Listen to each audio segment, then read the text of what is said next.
ಪರ್ಕಳದ ಸರಿಗಮ ಭಾರತಿ ಸಂಗೀತ ವಿದ್ಯಾಲಯದ ಆಶ್ರಯದಲ್ಲಿ ವಿಜಯದಶಮಿ ಸಂಗೀತೋತ್ಸವ ವೈಭವದಿಂದ ನಡೆಯಿತು. ದಿನವಿಡೀ ನಡೆದ ಕಾರ್ಯಕ್ರಮದಲ್ಲಿ ವೈವಿಧ್ಯಮಯ ಸಾಂಸ್ಕೃತಿಕ ಕಾರ್ಯಕ್ರಮಗಳು ನಡೆದವು.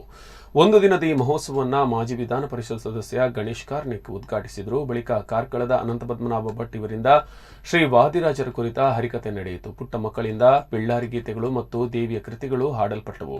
ಬಳಿಕ ಅನುಶ್ರೀ ಮಳಿ ಅವರಿಂದ ಲಕ್ಷ್ಮೀ ಅಯ್ಯಂಗಾರ ಸಂಸ್ಮರಣಾರ್ಥ ಸಂಗೀತ ಕಚೇರಿ ನಡೆಯಿತು. ಇದೇ ವೇಳೆ ವೈದಿಕರು ವೇದಘೋಷ ಮತ್ತು ಸರಸ್ವತಿ ಪೂಜೆ ನಡೆಸಿಕೊಟ್ಟರು.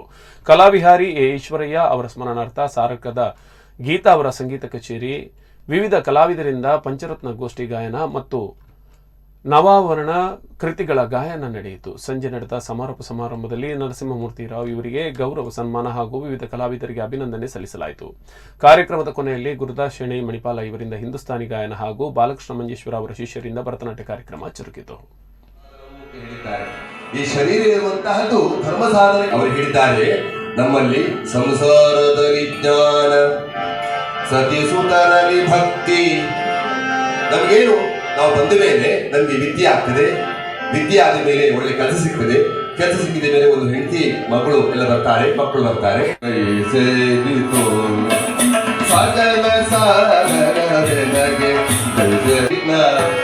ಹಾಡೋದು ಮುಖ್ಯ ಅಲ್ಲ, ಹಾಡಿನ ಒಳಗಿನ